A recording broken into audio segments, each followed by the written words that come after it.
அந்தரங்கத்தில் பார்க்கிற பிதா வெளியரங்கமாக பதிலளிப்பார். உங்களுடைய தனிப்பட்ட வாழ்க்கையில, அந்தரங்க வாழ்க்கையில நீங்க உருவாகாமல் வெளியரங்கத்தில் ஆண்டவருக்காக பிரகாசிக்க முடியாது. மறைவிடத்தில் உருவாகும் மகிமை. ஏன் இன்றைக்கு மனுஷன் பயப்படுறான் இல்லையா? ஆண்டவர் எங்களை பார்க்கிறார் என்ற பயம் இன்றைக்கு அநேகருக்கு இல்லை.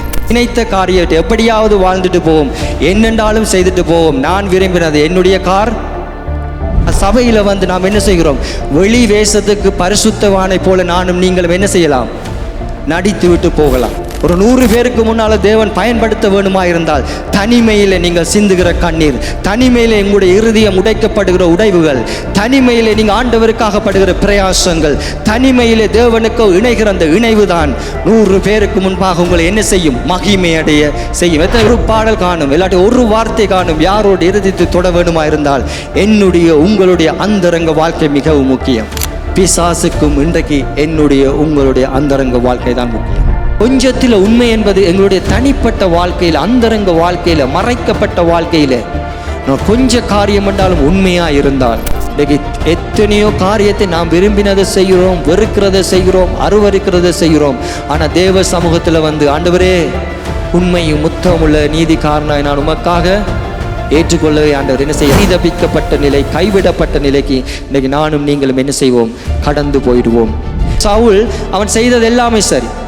வெளியரங்கத்தில் பார்க்கிற பொழுது மனம் திரும்புவதை போல இருந்தது, வெளியரங்கத்தில் பார்க்கிற பொழுது கீழ்ப்படுகிறது போல இருந்தது, வெளியரங்கத்தில் பார்க்கிற பொழுது கர்த்தாவை உமக்கு பலி, நம்முடைய ஜனங்கள் உமக்கு பலியிடும்படி இந்த ஆடுகளை என்ன செய்தார்கள்? கொண்டு முதல் தரம் 2ஆம் தரம் ஆண்டவர் சொல்றா, நீ அமலேக்கிற புல்லா அழிச்சு போடு. ஆனா இவன் முதல் தரம் 2ஆம் தரத்தை எடுத்துட்டு உம்முடைய ஜனங்கள் உமக்கு பலி செலுத்த. பாருங்க, அவனுடைய பேச்சுக்கள் வெளியரங்கம், அவன் சொல்ற காரியம் எல்லாமே சரி. ஆனா ஆண்டவர் வெளியரங்கத்தை பார்க்கவில்லை, உள்ளான இருதயத்தை பார்க்கிறார். உள்ளான இருதயத்தில் அவன் அருவருப்பு, உள்ளான இருதயத்தில் அவனுக்கு பொருளாசை, உள்ளான இருதயத்தில் ஒரு மனமேட்டிமை, மனம் திரும்ப விருப்பம் இல்லாத மனஸ்தாபம் வெளியில ஆரம்பிக்காது, அது உள்ளத்துல தான் என்ன செய்கிறது? ஆரம்பிக்கிறது. ரிவைவலுக்காக இன்னைக்கு எத்தனை பிரேயர்ஸ், எத்தனை மனுத்தியாளங்கள் எழுப்புதலுக்காக ஜெபம் பண்ணுங்க, நல்ல விஷயம். ஆனா எழுப்புதல் ஒரு நாளும் வெளியே வராது. உங்களுடைய என்னுடைய அந்தரங்க வாழ்க்கையில தான் எழுப்புதல் முதலாவது ஆரம்பிக்க வேண்டும். ஆக வெளியரங்கமாய் கர்த்தர் பயன்படுத்த விரும்புகிறார். உங்களையும் என்னையும் ஆண்டவர் பயன்படுத்த விரும்ப, அநேகருக்கு ஆசீர்வாதமாய், அநேகருக்கு நாங்கள் பேசுகிற பொழுதே அநேகர் விடுதலையை பெற்றுக்கொள்ள, நாம் அவங்களோட கதைக்கிற பொழுதே அவங்க ஆவியிலே அனலடைய தேவன் எங்களை பயன்படுத்த உண்மை உள்ளவராயிருக்கிறார். ஆனா என்னுடைய அந்தரங்க வாழ்க்கை, மறைக்கப்பட்ட வாழ்க்கை கொஞ்சத்தில் உண்மை உள்ளதாய் இருந்தால், ஆண்டவரும் இரட்சகருமாக இயேசுவின் நல்ல ஈடு இணையற்ற நாமத்திலே இந்த ஓய்வு நாள் ஆராதனைக்கு வந்திருக்கிற 8வது மாதம் 2ஆம் தேதி ஓய்வு நாள் ஆராதனைக்கு வந்திருக்கிற உங்கள் யாவரையும் அன்போடு கூட வாழ்த்துகிறேன், வரவேற்கிறேன். கர்த்தர் நல்லவருடைய கிருபைகள் என்றும் உள்ளது. ஹல்லேலூயா, ஹல்லேலூயா. எத்தனை பேர் சந்தோஷமாக இருக்கிறீங்க? ஆமென். நேற்றைய நாளில் நல்ல ஒரு உபவாச நாள். தேவன் தாமே வல்லமையாக கிரியை செய்தார். அவருடைய நாமங்கள் குறைவில்லை, மாறாதது. ஹல்லேலூயா. இருவர் மூவருடைய வார்த்தை சொல்கிறது, இருவர் மூவருடைய நாமத்தில் எங்கே கூடுகிறீர்களோ அங்கே உங்கள் மத்தியிலே நான் இருப்பேன். அவர்களுக்கு நம்பர்ஸ் தேவையில்லை, இருக்கிற நம்பர்ஸ் ஒழுங்காக இருந்தாலே அவருக்கு போதும். ஹல்லேலூயா. எத்தனை பேர் இன்றைக்கு வந்துவிட்டு நாங்கள் சும்மா போயிடலாம். 1000 கணக்கில் 500 கணக்கில் எத்தனையோ பேர் சும்மா ஆலயத்துக்கு போயிட்டு, அப்படியான ஒரு இல்லாமல் என்ன நோக்கத்துக்காக இந்த நாளிலே வந்தோமோ, எதற்காக தேவன் எங்களை இந்த நாளிலே கூட்டி சேர்த்தாரோ அதை நானும் நீங்களும் நிறைவேற்றுவர்களாக இருந்தால் அதுவே பரலோகத்திலே பிரீதியாக இருக்கும். ஆமென். அதுதான் பரலோகத்திலே ஆண்டவரால் ஏற்றுக்கொள்ளப்பட்ட ஒரு ஊழியமாக கருதப்படும். ஆகவே நானும் நீங்களும் இந்த நாளிலே நன்றியுடையவர்களாய் வாழுவோம். இம்மட்டுமா எங்களை நடத்தி வந்த ஆண்டவர் 8வது மாதம் முடிய போகும். 8வது மாதம் தொடங்கி இருக்கிறோம், 7 மாதத்தை கடந்து விட்டோம். எத்தனையோ பிரச்சனைகள், எத்தனையோ பாடுகள், எத்தனையோ தேவைகள், எத்தனையோ இருந்தது. ஆனால் எல்லாவற்றிலும் ஆண்டவருடைய கரம் எங்களோடு கூட இருந்து இதுவரை தேவன் நடத்தி வருகிறார். அவருடைய முகம் நோக்கி பார்த்தவர்கள் வெட்கப்பட்டு போகின்ற நாளிலே வாசித்ததுபடி. ஆமென். ஆகவே இம்மட்டும் நடத்தின ஆண்டவர், இதுவரை உதவி செய்த எபினேசர், அவர் தொடர்ந்தும் எங்களை நடத்த உண்மையுள்ளவராயிருக்கிறார். ஆமென். ஆகவே ஆண்டவரை தேடுகிறதுக்கு பொழுது, ஆண்டவரை தேட நாட்கள் காலங்கள் எங்களுக்கு இருக்கிற பொழுது அவரை தேடுவோம். ஏனென்றால் அவருடைய வார்த்தை சொல்கிறது, அவரை அண்டிக் கொண்ட யாவரும் பாக்கியவான்கள். இன்றைக்கு எத்தனையோ பேருக்கு தேவ சமூகத்துக்கு போக முடியாத நிலைமை, போக முடியாதபடி பிரச்சனைகள், தடைகள். ஆனால் நானும் நீங்களும் இந்த நாளிலே வந்திருக்கிறோம் என்று சொன்னால் அது கர்த்தர் எங்கள் மேலே வைத்த கிருபையாயிருக்கிறது. ஹல்லேலூயா. ஹல்லேலூயா. ஆகவே இன்றைய நாளில் தேவனுடைய வார்த்தைக்கு ஆதாரமாக திருப்பிக் கொள்ளுங்கள். மத்தேயு எழுதின சுவிசேஷம் 6வது எல்லாருக்கும் தெரிந்த வசனத்தை இன்றைய நாளில் நான் பேச போகிறேன். ஆவியானவர் எங்கள் மத்தியிலே கிருபை செய்வாராக. மத்தேயு எழுதின சுவிசேஷம் 6வது அதிகாரம் 6வது வசனம்.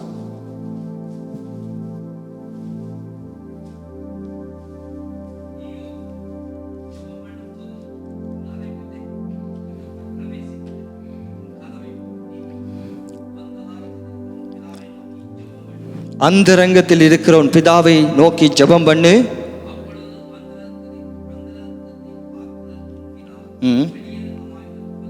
சொல்லுங்க, அந்தரங்கத்தில் பார்க்கிற பிதா. சொல்லுங்க, அந்தரங்கத்தில் பார்க்கிற பிதா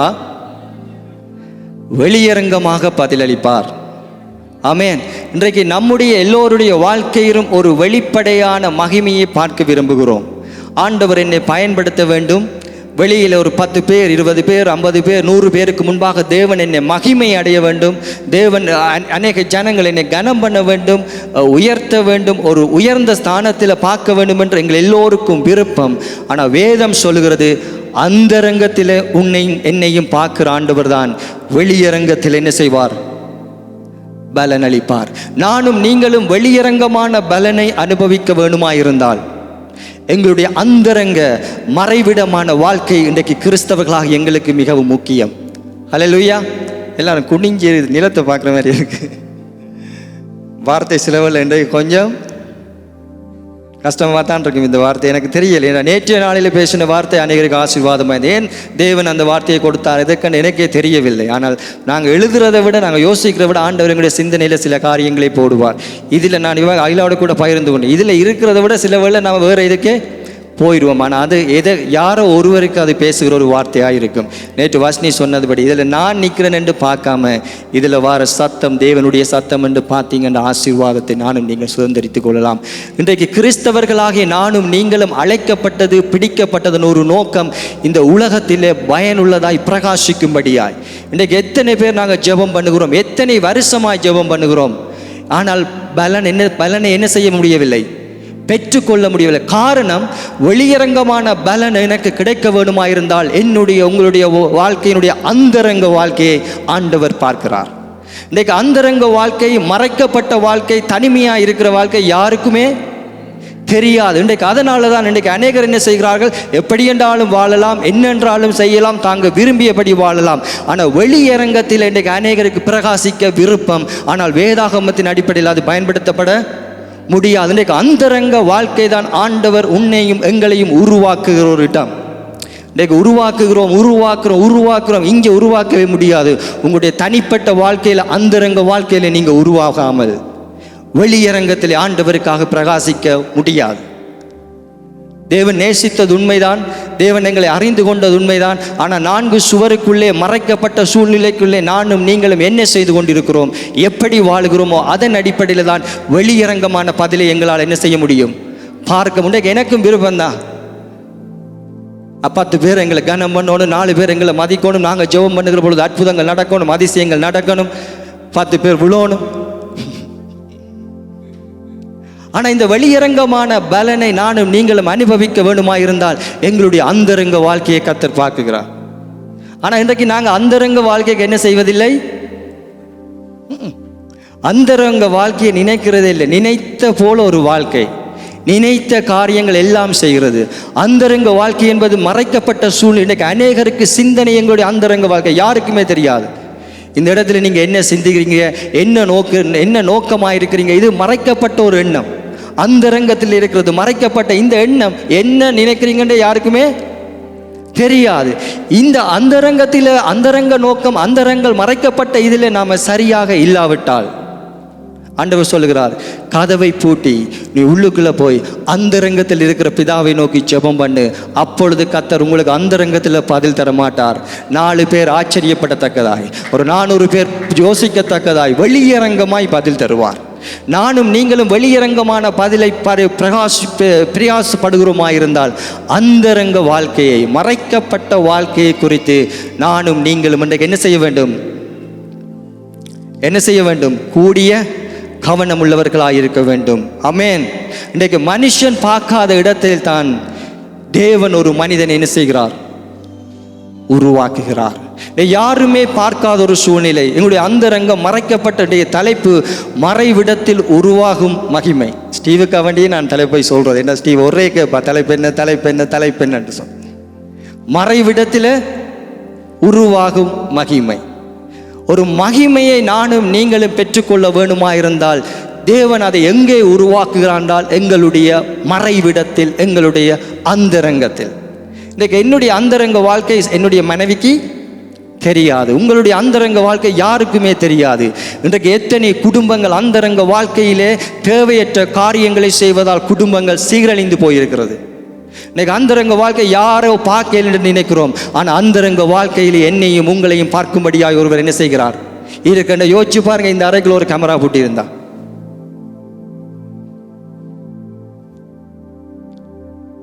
நார்மலா இந்த ரூமுக்கு எங்களுக்கு போகக்கூடாது, அப்படித்தானே மாமா? போகலாமா? போகலாம், அதுக்கு இருக்கிற சவுண்டை பாவிக்க கூடாது.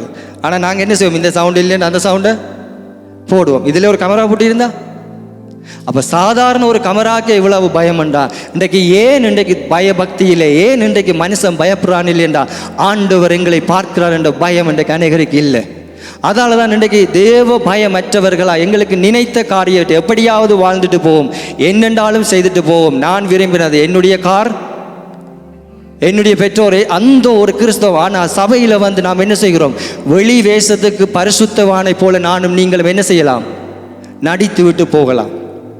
ஆனால் வாழ்க்கையிலே வெளியரங்கமான பதிலை நானும் நீங்களும் அனுபவிக்க வேணுமாயிருந்தால் அந்தரங்க வாழ்க்கை எனக்கும் உங்களுக்கும் என்ன செய்கிறது, மிக மிக முக்கியம். அந்தரங்க வாழ்க்கை யாருக்குமே தெரியாது. மனிதன் பார்க்காத இடத்தில தான் கர்த்தர் உங்களை உருவாக்குகிறார். 10 பேருக்கு முன்னால் உங்களை உருவாக்க மாட்டான். ஒரு 100 பேருக்கு முன்னால் தேவன் பயன்படுத்த வேணுமா இருந்தால் தனிமையில் நீங்கள் சிந்துகிற கண்ணீர், தனிமையில் உங்களுடைய இருதயம் உடைக்கப்படுகிற உடைவுகள், தனிமையில் நீங்கள் ஆண்டவருக்காக படுகிற பிரயாசங்கள், தனிமையில் தேவனுக்கு இணைகிற அந்த இணைவு தான் 100 பேருக்கு முன்பாக உங்களை என்ன செய்யும், மகிமையடைய செய்யும். எத்தனை பேர் விசுவாசிக்கிறீங்க? ஆமென், ஆமென். இன்றைக்கு அநேக நேரத்தில் அந்தரங்க வாழ்க்கையை கவனிக்க நாங்கள் தவறி விடுகிறோம். எல்லாமே இருக்குது இந்த தேசத்தில், ஒரு குறையுமே இல்லை, எல்லாம் நிறைவாக இருக்கிறதால ஞாயிற்றுக்கிழமை மட்டும் ஆண்டவரை வந்து தொழுது கொண்டால் போதும். ஒரு வந்து ஜெபம் பண்ணி ஒரு ஆராதனை. ஆனால் அந்த தனிப்பட்ட வாழ்க்கையில் ஜெபம் இருக்கா, தனிப்பட்ட வாழ்க்கையில் வேத வாசிப்பு இருக்கா, தனிப்பட்ட வாழ்க்கையில் தியானிக்கிறோமா, தனிப்பட்ட வாழ்க்கையில் ஆண்டவரோடு எவ்வளவு உறவு இருக்குது? தனிப்பட்ட வாழ்க்கையில் உறவையும் ஐக்கியத்தை நானும் நீங்களும் சரியாக பேணாவிட்டால் வெளியரங்கத்திலே 10 பேருக்கு முன்பாக நடித்துட்டு போக முடியும். ஒரு மாற்றமே, ஒரு பாடல் காணும், இல்லாட்டி ஒரு வார்த்தை காணும், யாரோடு இறுதித்து தொட வேணுமா இருந்தால் என்னுடைய உங்களுடைய அந்தரங்க வாழ்க்கை மிகவும் முக்கியம். ஆமென், அல்லேலூயா. ஒரு மனிதன் உண்மையான வாழ்க்கை அவன் வெளியில் காட்டுகிறதல்ல, அவன் அந்தரங்கத்தில் எப்படி வாழ்கிறான் என்பதை பொறுத்து அவனுடைய உண்மையான வாழ்க்கை தெரியும். வெளியால் 10 பேருக்கு முன்னால் சிரித்துட்டு போகலாம், உள்ளுக்குள்ள 1000 கவலையோடு அவன் இருக்கலாம். அப்படித்தானே?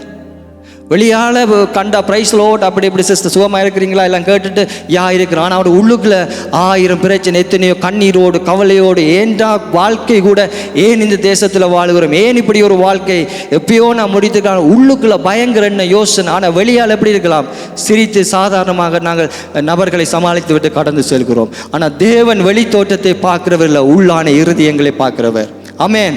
அதன் ஆண்டவர் 1 சாமுவேல் 16வது அதிகாரம் 7வது வசனத்தில் சொல்லுகிறான், மனுஷன் முகத்தை பார்க்கிறான், கர்த்தரோ இருதயங்கள். உள்ளான இருதயத்தில் எப்படிப்பட்ட சிந்தை, உள்ளான இருதயத்தில் எப்படிப்பட்ட எண்ணம், உள்ளான இருதயத்தில் நான் நீங்களும் எதை யோசித்து கொண்டிருக்கிறோம்?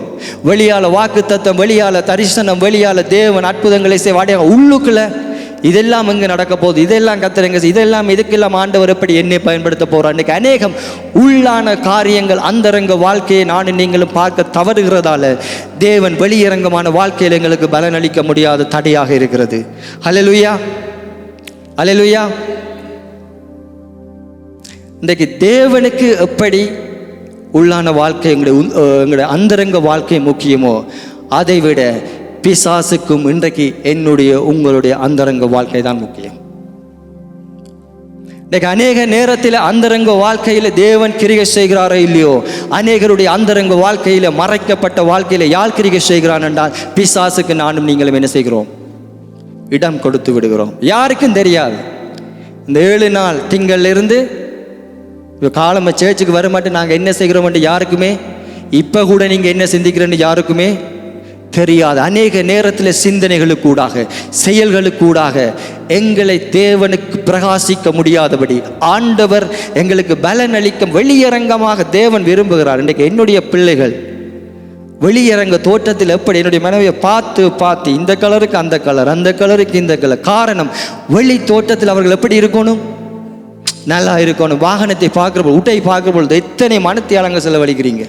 ஒரு திருமண காரியத்தை 4 பேர் 1000 பேர் 200 பேர் பார்க்கணும். எவ்வளவு பிரயாசப்படுகிறோம், எவ்வளவு காரியங்களை செய்கிறோம். காரணம் என்ன? அவர்கள் மனுஷர்கள் வெளியரங்கமாகத்தான் பார்க்கிறார்கள். ஆனால் தேவன் வெளியரங்கமான பதிலை கொடுக்க விரும்புகிறார். உங்களுடைய அந்தரங்க வாழ்க்கையை கர்த்தர் பார்க்கிறார். ஹல்லேலூயா. நாம் இன்றைக்கு பல வேளையில் அந்தரங்க காரியங்கள், மறைக்கப்பட்ட காரியத்தில் கன்சென்ட்ரேட், அதாவது எங்களுடைய ஃபோக்கஸை நாங்கள் கொடுக்காததால் அநேகருடைய வாழ்க்கையில் வெளியரங்கமான பலன் இல்லை. சும்மா அன்றைக்கு பாருங்கள், தேவனுடைய பிள்ளைகள் என்று நாங்கள் சொல்லுகிறோம். உலகத்தில் இருக்கிறவங்களை விட எங்களுக்கு தான் 1000 தேவை. எங்களுக்கு தான் ஆண்டவர் இன்றைக்கும் ரட்சிக்கப்பட்ட காலத்தில் இன்றைக்கு மட்டும் ஏதாவது ஒரு பிரச்சனை, ஏதாவது காரணம் என்ன? ஏன் அவருடைய பிள்ளைகளை அவர் ஆசீர்வதிக்க விருப்பம் இல்லையா? ஆண்டவருடைய பிள்ளைகளுக்கு அவர் சூழ்நிலையை மாற்ற விருப்பாத தேவனா? என்னுடைய பிள்ளைகளுக்கு ஒரு பிரச்சனை என்றால் நான் தகப்பனா என்னால் செய்யக்கூடியதை நான் செய்வேனா, செய்ய மாட்டேனா? இன்றைக்கு நானும் நீங்களும் அவருடைய இரத்தத்தால் கழுவப்பட்ட அவருடைய பிள்ளைகள். ஆமேன். அவருடைய நாமத்தின் மேல் விசுவாசம் உள்ளவர்களாகி அவரை ஏற்றுக்கொண்டவர்கள் எத்தனை பேர்களோ அத்தனை பேரும் அவருடைய பிள்ளைகளாகும்படி அதிகாரம் கொடுத்திருக்கிறார். ஆமேன். நானும் நீங்களும் இயேசுவை ஏற்றுக்கொண்டோம், இயேசுவை விசுவாசித்தோம், அவரை தகப்பனாக ஏற்றுக்கொண்டோம், அவருடைய பிள்ளைகளாக மாற்றப்பட்டோம். ஆனால் பிள்ளைகளுடைய எங்களுடைய வாழ்க்கையில் இன்றைக்கும் எத்தனை தேவைகள்.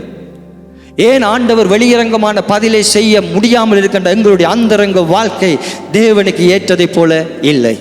இன்றைக்கு தேவ சமூகத்தில் ஒரு விஷயம் நிதானித்து பார்க்க போகிறோம். நாம் இன்றைக்கு யாரும் பக்கத்தில் இருக்கிறார்கள் என்ன செய்யக்கூடாது, இது யாருக்கு பேசுகிறோம் என்று நினைக்கக்கூடாது. இன்றைக்கு அப்படித்தான் இன்றைக்கு அநேக நேரத்தில் இது அவருக்கு விழுகுது, இது இவருக்கு, அப்படி இதுவரை நான் தேவனுடைய வார்த்தை பேசினதும் இல்லை. ஆண்டவர் அப்படி பேசுவார் இருந்தால் அதுக்கு சரியாகவும் அதற்காகவும் எனக்கு செய்ய கிடவார் என்ற தேவன் ஒரு வார்த்தையை கொடுக்கிற பொழுது ஏன் ஆண்டவர் கொடுக்கிறார், எதற்காக கொடுக்கிறார் எங்களுக்கு தெரியலை. ஆனால் அப்படிப்பட்ட காரியத்தை சிந்தனையில் போடுகிற பொழுது, அதை பேசுகிற பொழுது நிச்சயமாய் ஆண்டவர் உங்களை ஆசீர்வதிப்பார். ஆமேன். மகிமை உள்ளதாய் மாற்றுவார். மறைக்கப்பட்ட வாழ்க்கையை நீங்கள் கன்சென்ட்ரேட் பண்ணுவீர்களாக இருந்தால், உங்களுடைய அந்தரங்க வாழ்க்கையை நீங்கள் கவனிப்பீர்களாக இருந்தால், நிச்சயமாய் வெளியரங்கமான பதிலை நீங்கள் பார்க்குறீங்களோ இல்லையோ, உங்களை சுற்றி இருக்கிற அத்தனை பேருக்கும் பார்க்கும்படி கர்த்தர் என்ன செய்வார், பலன் அளிப்பார். இன்றைக்கு அந்த மேல் வசனத்தை பாருங்க, 6வது வசனம் 5வது வசனத்திற்கு வாசிங்க.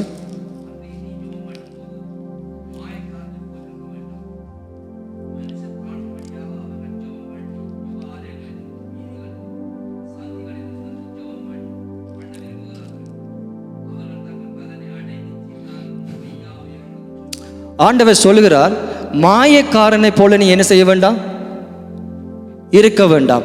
அவர்கள் என்ன செய்கிறார்கள் என்றால், யார் காணும்படி செய்கிறார்கள், மனுஷர்கள் காணும்படி. அப்படியே ரோட்ல வெள்ளை உடுப்பை போட்டு ஒரு பெரிய இதாக வந்து மனுஷர்கள், ஆண்டவர் சொல்லுகிறார், அவர்களுக்குரிய பலன் அங்கேயே அடைந்து ஆயிற்று. காரணம், அவருடைய நோக்கம் யார் பார்க்க வேண்டும் என்று செய்கிறார்கள், மனுஷர்கள் பார்க்க வேண்டும் என்று படியாய். அவருடைய நோக்கம் என்ன, தான் செய்கிற ஒரு காரியத்தை 4 பேர் பாராட்ட வேண்டும். 4 பேர் நீங்க நல்லா செய்தீங்க, மனுஷர் காண வேண்டும் என்று நானும் நீங்களும் தேவனுடைய ஊழியத்தை செய்வோமாக இருந்தால், எங்களுடைய வாழ்க்கையிலே வெளியரங்கமான பலன்களை நானும் நீங்களும் காண முடியாது. ஹல்லேலூயா. இன்னைக்கு அந்தரங்கம் பாருங்க, இந்த பரிசேயர், இந்த மாயக்காரர் என்ன செய்கிறான்டா, 4 பேர் தங்களை பார்த்து மதிக்கணும், 4 பேர் தங்களை கனம் பண்ணணும், 4 பேர் நல்லா இருக்கணும் சொல்லணும், 4 பேர் உங்களால் நான் ஆசீர்வதிக்கப்பட்டோம் என்று சொல்லி மனுஷர்கள் காணும்படி எந்த ஒரு ஊழியத்தையும் இங்கே என்ன செய்யாதீங்க, செய்யாதீங்க. அதற்குரிய பலன் இங்கேயே உங்களுக்கு அடைந்து ஆயிற்று. ஏன்னா மனுஷர்கள் பாராட்டுவா, நாளை மாற்றி பேசுவார்கள், இதெல்லாம் ஊழியமான. ஆனால் தேவன் உங்களையும் உயர்த்த வேண்டுமாயிருந்தால், உங்களுடைய அந்தரங்க வாழ்க்கையிலே மறைக்கப்பட்ட வாழ்க்கையை ஒரு விஷயம் உங்களுடைய சிந்தனைக்கு கொண்டு வாங்க. 4 பேர் 4 சுவருக்குள்ள இல்லாட்டி இந்த சிந்தனையில் நான் எப்படியான காரியங்களை யோசிக்கிறேன், ஒருவரும் இல்லாத நேரத்தில் நான் என்ன காரியத்தை செய்கிறேன், ஒருவரும் இல்லாத நேரத்தில் நான் என்னத்தை பேசுகிறேன், எது என்னுடைய சிந்தனைக்குள்ளே வருது? மறைக்கப்பட்ட உங்களுடைய வாழ்க்கை உங்களுடைய சிந்தனைக்கு முன்னாக கொண்டு வாங்க. அதில் எது நல்லது, எது கெட்டது, எது கூடாதது, எது தேவனுக்கு ஏற்றவைகள் என்று நானும் நீங்களும் நிதானிக்கிற பொழுதுதான் நிச்சயமாய் ஆண்டவர் அந்தரங்க வாழ்க்கையை பார்த்து வெளியரங்கமான ஒரு பதிலை எனக்கும் உங்களுக்கும் வைத்திருக்கிறார். ஆமென். இன்றைக்கு ஜெபம் தேவைதான். ஜெபிக்கிற பொழுது நல்லம்தான். தேவ சமூகத்தில் நாம் அதுக்கப்பண்டி இப்படியான ஆலயங்கள் கூடுதல் இதுகள் நாங்கள் பிழை என்று சொல்லவில்லை. ஆண்டவரை ஆராதிக்கிறோம், நல்லது. தேவனுடைய வார்த்தையை கேட்கிறோம், நல்லது. ஒரு மனதோடு கூட கூட்டங்கள், நல்லது. அவை எல்லாவற்றிலையும் விட மிக முக்கியமானது நானும் நீங்களும் எங்களுடைய தனிமை அந்தரங்க வாழ்க்கையில் என்ன செய்கிறோம் என்பதை தேவ சமூகத்தில் இருக்கிற பிள்ளைகளாகிய நாங்கள் ஒரு விஷயம் நிதானித்து பார்ப்போம். லூக்கா எழுதின சுவிசேஷம் 16வது வசனம் 10வது வசனம் 16வது அதிகாரம் 10வது வசனம் சொல்கிறது, கொஞ்சத்தில் உண்மையுள்ளவனாய் இருந்தால் அநேகத்திலும் உண்மையுள்ளவனாய் இருக்கிறான். கொஞ்சத்திலே அநீதி உள்ளவன் அநேகத்திலும் என்ன செய்கிறான்? அநீதி உள்ளவனுமாயிருக்கிறான். ஆகவே கொடுக்கப்பட்ட இந்த ஊழியத்தில், கொடுக்கப்பட்ட இந்த இதில் நானும் நீங்களும் இன்றைக்கு பயபக்தியை தேவ சமூகத்தில் லேர்ன் பண்ண முடியாது. பயபக்தியை என்னுடைய சொந்த தனிப்பட்ட அந்தரங்க வாழ்க்கையில் நானும் நீங்களும் லேர்ன் பண்ண பழகுவமாக இருந்தால் தேவன் கிரிகளை நடப்பிப்பார். ஆமென். கொஞ்சத்தில் உண்மை என்பது எங்களுடைய தனிப்பட்ட வாழ்க்கையில், அந்தரங்க வாழ்க்கையில், மறைக்கப்பட்ட வாழ்க்கையில் நான் கொஞ்ச காரியம் என்றாலும் உண்மையாக இருந்தால், இன்றைக்கு எத்தனையோ காரியத்தை நாம் விரும்பினதை செய்கிறோம், வெறுக்கிறதை செய்கிறோம், அருவருக்கிறதை செய்கிறோம். ஆனால் தேவ சமூகத்தில் ஆண்டவரே உண்மையும் முத்தமுள்ள நீதிக்காரனாய் நான் உமக்காக ஏற்றுக்கொள்ளவே ஆண்டவர் என்ன செய்ய மாட்டார். பரிதபிக்கப்பட்ட நிலை, கைவிடப்பட்ட நிலைக்கு இன்றைக்கு நானும் நீங்களும் என்ன செய்வோம்? கடந்து போயிடுவோம். இன்றைக்கு சிறிய மறைந்த யாரும் காணாத இடங்களில் நாம் எப்படி இருக்கிறோம், அதுதான் நம்முடைய பெரிய வாழ்க்கையை என்ன செய்கிறது? நிர்ணயிக்கிறது. நாம் வாழுகின்ற இந்த பெரிய வாழ்க்கை, நாம் அழைக்கப்பட்ட ஓடுகிற இந்த பெரிய ஓட்டம், என்னுடைய வாழ்க்கையினுடைய பெரிய காரியங்கள் எங்கே நிர்ணயிக்கப்படுகிறது என்றால் நானும் நீங்களும் இருக்கிற எங்களுடைய தனிப்பட்ட அந்தரங்க வாழ்க்கையில் தான் நிர்ணயிக்கப்படுகிறது. என்னுடைய உங்களுடைய அந்தரங்க வாழ்க்கை தேவனுக்கு பிரியமில்லாதிருந்தால், தேவன் அருவருக்கிறதா இருந்தால், நியமிக்கப்பட்ட இந்த பெரிய ஓட்டத்திலே நானும் நீங்களும் என்ன செய்வோம்? நீங்களும் என்ன செய்து விடுவோம்? தவறி விடுவோம். இதைத்தான் அன்றைக்கு வேதாகமத்தில் பார்க்கலாம். சவுல் தேவனால தெரிந்து கொள்ளப்பட்டவன் தான். ஆனால் அவருடைய அந்தரங்க வாழ்க்கையில் என்ன இல்லை? கீழ்ப்படிவில். அந்தரங்க வாழ்க்கையில் என்ன இல்லை? மனமேட்டிமை. அந்தரங்க வாழ்க்கையில் உண்மை இல்லை. காரணம், ராஜ்ய பாரத்தை இழந்து தேவன் சவுலை தள்ளி அவனுக்கு அடுத்ததாக தாவீதை அவனுடைய ஸ்தானத்திலே ராஜாவாக்கினார். எனக்கும் உங்களுக்கும் கொடுக்கப்பட்ட பொறுப்பை நானும் நீங்களும் உண்மை அற்றவர்களாய், உதாசீனமுடையவர்களாய், அந்தரங்க வாழ்க்கையில் என்னவற்றை செய்து எப்படியாவது ஊழியத்தை செய்வோம் என்று செய்வோமாக இருந்தால், உங்களை கொண்டு தேவன் செய்ய வேண்டிய காரியத்தை இன்னொருவர் மூலம் ஆண்டவர் செய்கிற திராணிக்கு தள்ளப்படுவார்.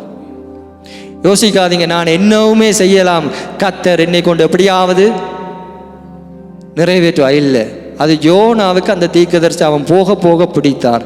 ஆனால் சவுலை செய்ததற்காக ஆண்டவர் மறுபடியுமாய் சவுலை திரும்ப திரும்ப போய் பிடிக்கவில்லை. சவுலை தள்ளி போட்டு அவனுடைய ஸ்தானத்திலே தாவீதை கொண்டு வந்து நிறுத்தினார்.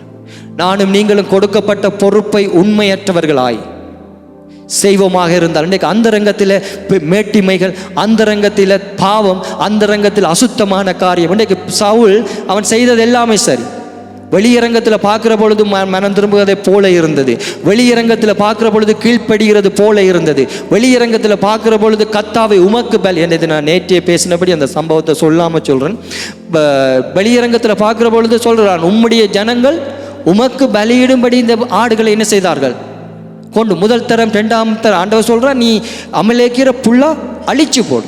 ஆனால் இவன் முதல் தரம் ரெண்டாம் தரத்தை எடுத்துட்டு உம்முடைய ஜனங்கள் உமக்கு பலி செலுத்த. பாருங்க, அவனுடைய பேச்சுக்கள், வெளியரங்கம், அவன் சொல்ற காரியம் எல்லாமே சரி. ஆனால் ஆண்டவர் வெளியரங்கத்தை பார்க்கவில்லை, உள்ளான இருதயத்தை பார்க்கிறார். உள்ளான இருதயத்தில் அவன் அருவருப்பு, உள்ளான இருதயத்தில் அவனுக்கு பொருளாசை, உள்ளான இருதயத்தில் ஒரு மனமேட்டிமை, மனம் திரும்ப விருப்பமில்லாத, மனஸ்தாபப்பட விருப்பமில்லாத ஒரு ராஜாவை ஆண்டவர் என்ன செய்கிறார்? தள்ளி தனக்கு ஏற்ற ஒருவனை மறுபடியும் கொண்டு. நானும் நீங்களும் அழைக்கப்பட்ட அழைப்பின் நோக்கத்தில் இல்லாமல் ஆண்டவர் எத்தனையோ சந்தர்ப்பங்களை எனக்கு கொடுத்திருக்கிறார், எத்தனையோ கிருபைகளை எங்களுக்கு கொடுத்திருக்கிறார். எத்தனை தடவை நாங்கள் ஆண்டவரை மறுதளித்த நாட்கள் அநேகம், ஆண்டவரை விட்டு ஓடின நாட்கள் அநேகம். இப்படியே போய்கொண்டு இருப்போமாக இருந்தால் உங்களுடைய ஸ்தானத்தில் இன்னும் ஒருவரை கொண்டு வந்து ஆண்டவர் செய்ய வேண்டிய காரியத்தை செய்வார். அதுக்கு பிறகு நாம் என்னதான் செய்தும் பிரயோஜனம் இல்லை. ஒரு சாதாரண மகளைப் போல நானும் நீங்களும் வாழ்ந்து விடுவோம். ஆகவே ஒரு எச்சரிப்பின் சத்தமாய் இன்றைய நாளில் எடுத்துக்கொள்ளுங்கள். ஆண்டவர் உங்களை கொண்டு பெரிய காரியங்களை செய்வார். ஆமென். இன்னைக்கு அநேக நேரத்தில் அந்தரங்க வாழ்க்கை யாருக்குமே தெரியாது, என்னவுமே செய்யலாம் அப்படியான காரியத்தில் நாம உதாசீனமாய் இருக்கிறபடியால ஆண்டவருக்காக வெளியரங்கமாய் கர்த்தர் பயன்படுத்த விரும்புகிறார். உங்களையும் என்னையும் ஆண்டவர் பயன்படுத்த விரும்ப அநேகருக்கு ஆசீர்வாதமாய், அநேகருக்கு நாங்கள் பேசுகிற பொழுதே அநேகர் விடுதலையை பெற்றுக்கொள்ள, நாம் அவங்களோட கதைக்கிற பொழுதே அவங்க ஆவியிலே அனலடைய தேவன் எங்களை பயன்படுத்த உண்மை உள்ளவராக இருக்கிறார். ஆனால் என்னுடைய அந்தரங்க வாழ்க்கை, மறைக்கப்பட்ட வாழ்க்கை கொஞ்சத்தில் உண்மை உள்ளதாக இருந்தால் தேவனால் அநேகத்துக்கு எங்களை என்ன செய்ய முடியாது, பயன்படுத்த முடியாது. ஆகவே இன்றைக்கு எழுப்புதல் வெளியில் ஆரம்பிக்காது, அது உள்ளத்தில் தான் என்ன செய்கிறது, ஆரம்பிக்கிறது. ரிவைவலுக்காக இன்றைக்கு எத்தனை பிரேயர்ஸ், எத்தனை மணித்தியாலங்கள் எழுப்புதலுக்காக ஜெபம் பண்ணுங்க, நல்ல விஷயம். ஆனால் எழுப்புதல் ஒரு நாளும் வெளியே வராது. உங்களுடைய என்னுடைய அந்தரங்க வாழ்க்கையில் தான் எழுப்புதல் முதலாவது ஆரம்பிக்க வேண்டும். இன்றைக்கு நாமளே எங்களுக்குள்ளே எழுப்புதலை வாஞ்சிக்காமல், நாங்களே எங்களுக்குள்ளே உண்மையும் முத்தமும் இல்லாமல், நாங்களே எங்களுக்குள்ள பய பக்தி இல்லாமல் என்னத்துக்காக ஜெபம் பண்ணுகிறோம்? தேசத்தை ஆண்டவரை அசையுங்க. எழுப்புதல் வாழ்க்கையில் என்ன செய்யாது. ஒரு காலம் தேவன் தன்னுடைய கடைசி நாட்களில் எழுப்புதலை உண்டாக்கத்தான் போகிறான். ஆனால் எனக்கு எத்தனை வருஷங்கள், இன்றைக்கு நான் இப்போ 90ஆம் ஆண்டு பிறந்துக்கிறேன். நான் சபைக்கு போன காலத்தில் இன்றைக்கும் ஜெபிக்கிற ஒரே ஒரு ஜெபம், சபைகள் எழுப்புதல் அடையட்டும், உயிர் மீட்சி அடையட்டும், ஆவியிலே அனல் அடையட்டும். நடக்குதான். காரணம், ஒவ்வொருவருடைய தனிப்பட்ட வாழ்க்கையிலும் அந்தரங்க வாழ்க்கையிலும் நானும் நீங்களும் ரிவைவலை நாங்கள் அனுபவிக்கவில்லை என்றால் வெளியால் அந்த ரிவைவலை தேவன் செய்ய முடியாது. இன்னைக்கு அநேகர் என்னவும் செய்யலாம், என்னவும் நடப்பிக்க எப்படியும் வாழலாம். ஆனால் சபை இங்கே வந்தால் அக்கினி ஃபயர் சும்மா அப்படி இப்படி ஒரு பிரயோசனமே இல்லை. நானும் நீங்களும் ஆண்டவர் அழகாக சொல்லி கொண்டு அந்தரங்க வாழ்க்கையை உள்ளுக்குள்ள போய் அந்தரங்கத்தில் இருக்கிற தேவனை பார், வெளியரங்கமாய் கர்த்தர் பலம் கொடுப்பார். ஆமென். ஆகவே மறைந்த இடம்தான் தேவன் செயலாற்றுகிற இடம். அல்லேலூயா. எங்களுடைய வாழ்க்கையின் அந்தரங்க பகுதிதான், மறைக்கப்பட்ட பகுதிதான் என்னுடைய ஆண்டவர் செயலாற்றுகிற இடம். அல்லேலூயா. அன்றைக்கு தாவீது, 1 சாமுவேல் வாசிக்க தேவையில்லை, 16வது அதிகாரத்தில் தாவீது அவன் ஆடுகளைத்தான் மேய்த்து கொண்டிருந்தான், குடும்பத்தோடு இல்லை. சவுல் தேவன் சொல்லுகிறார், நீ போய் அவனை ராஜாவாக அபிஷேகம் பண்ணு சொன்ன பொழுது அந்த பழி விழுந்துக்கு ஈசாய் தன்னுடைய 7 குமாரர்களையும் கூட்டிக் கொண்டு வருகிறார். தாவீதை என்ன செய்யவில்லை, கூட்டிக் கொண்டே வரவில்லை. தாவீதை அதுக்கு பிறகுதான் சவுல் கேட்கிறார், சாமுவேல் கேட்கிறார், இவ்வளவு பிள்ளைகள் தானா உனக்கண்ட, இன்னும் ஒருத்தன் ஆடுகளை மேய்க்கிறான். அங்கே ஆடுகளை மேய்க்கிற பொழுது தாவீதை யாருமே பார்க்கவில்லை. அவனுடைய தனிமை, அவனுடைய மறைந்த இடம். ஆனால் தேவன் அவனை பயன்படுத்துவதற்கு, கோலியாத்தை வீழ்த்துவதற்கு முன்பதாய் காட்டுக்குள்ளே தனிமையிலே தாவீதை ஆண்டவர் பயிற்றுவித்தார். ஒரு கரடி அவனுக்கு வந்தது, ஒரு சிங்கம் வந்தது. கரடியை கொண்டது யாருக்கும் தெரியாது, ஒரு சிங்கத்தை கொண்டது யாருக்கும் தெரியாது. ஆனால் தேவன் மறைக்கப்பட்ட இடத்தில் அவனை பயிற்றுவித்ததால அத்தனை இஸ்ரவேல் ராஜ்யத்துக்கு முன்பாக ஒரு பெலிஸ்தனை கொலை செய்ய கர்த்தர் வெளியரங்கமாய் மகிமை எடுத்தார். என்னுடைய வாழ்க்கையில சின்ன சின்ன காரியங்கள் மறைவிடத்தில் யாருக்குமே தெரியாது. ஆண்டவருக்காக நாங்கள் பிரயாசப்படுறது, ஆண்டவருக்காக நாங்கள் முழங்கால் இருக்கிறது, ஆண்டவருக்காக விடுற கண்ணீர், ஆண்டவருக்காக முழங்கால் மடித்து பிரயாசம் யாருக்குமே தெரியாது. ஆனால் ஒரு நாள் வரும், அத்தனை பேரும் வியக்கத்தக்கதாய் முழு இஸ்ரவேலரும் பயந்தார்கள். இவன் யார்? அத்தனை பேரும் கோலியாத்துக்கு பயந்து போயிருந்தார்கள். 40 நாள் கோலியாத்து வந்து கச்சரிக்கிறான், முடிந்த அவங்களில் ஒருவன் என்னோட யுத்தத்துக்கு வரட்டும். அத்தனை இராணுவ வீரர்கள், யுத்தத்துக்கு கண்டு பயிற்றுவிக்கப்பட்டவர்கள், யுத்தத்துக்கு போக முடியாதபடி ஒரு பயம். ஆனால் இவன் யுத்தத்துக்கு பயிற்றுவிக்கப்படாதவன், யுத்த ஆடைகள், யுத்த ஆயுதங்கள் இவனுக்கு பழக்கம் இல்லாதவை. இவன் ஒரு கவனை வைத்து ஒரு கல்லினாலே கோலியாத்தை அடிக்கிறதுக்கு முன்பதாய் எங்கேயோ மறைக்கப்பட்ட இடத்துல, யாரும் பார்க்காத இடத்துல ஒரு கரடியையும் ஒரு சிங்கத்தையும் கொல்ல கர்த்தர் பயன்படுத்தினார். ஆமென். அன்றைக்கு அங்கே கொண்ட விசுவாசம் அவனுக்கு, அவன் தான் சொல்லுகிறான், இஸ்ரவேலின் தேவனாகிய கர்த்தரை நிந்திக்கிறதுக்கு நீ யார்? சவுல் சொல்றான், இது உனக்கு பழக்கம் இல்லை, நீ யுத்தத்துக்கு இந்த ஆயுதம் உனக்கு பழம் சொல்றான். நான் ஒரு விசை, எத்தனை விசை? ஒரு விசை. வேதாமத்தை நீங்க வாசிங்க, ஒரு விசை கரடி, ஒரு விசை சிங்கம், ஒரு விசை கொண்டுட்டு அந்த பெரிய யுத்த வீரன், அவன் எத்தனையோ அடி உயரம், அத்தனை இஷ்டவேலரும் பயப்படுறாங்க. ஆனால் ஒரு விசை கரடியையும் சிங்கத்தையும் கொண்ட தாவீது துணிகரமாய் போனதுக்கு காரணம் மறைக்கப்பட்ட அவனுடைய வாழ்க்கையில் அன்றைக்கு அந்த கொலை அந்த காரியம்தான். இன்னைக்கு மறைக்கப்பட்ட வாழ்க்கையை நீங்கள் யோசிக்காதீங்க, யாருமே பார்க்கல என்று. ஒரு அறைக்குள்ளே போய் நாம் தனியாக ஜெபம் பண்ணுறோம், கத்தர் இதெல்லாம் யார் பார்க்குறாங்க, நாம் அழுகிறோம், யாருக்கும் தெரியாது, இதயத்துக்குள்ளே உடைகிறோம், யாருக்கும் தெரியாது, வேதனைப்படுகிறோம், யாருக்கும் தெரியாது. ஆனால் ஒரு நாள் வருகிறது, முழு இஷ்டவேலருமே கலங்கத்தக்கதாய் கத்தர் அந்த காரியத்தை செய்வார். அல்லேலூயா. இன்னைக்கு அநேகருக்கு விருப்பம், முழு இஷ்டவேலரும் கலங்கத்தக்கதாய் தேவன் என்ன பயன்படுத்த வேணும். ஆனால் அந்தரங்க வாழ்க்கையிலே காட்டுக்குள்ளே கோழியா தாவீதை போல ஒரு கரடியை சிங்கத்தோட போராட அநேகருக்கு விருப்பம் இல்லை. காட்டுக்குள்ளே தனிமையாக இருக்க அநேகருக்கு விருப்பம் இல்லை.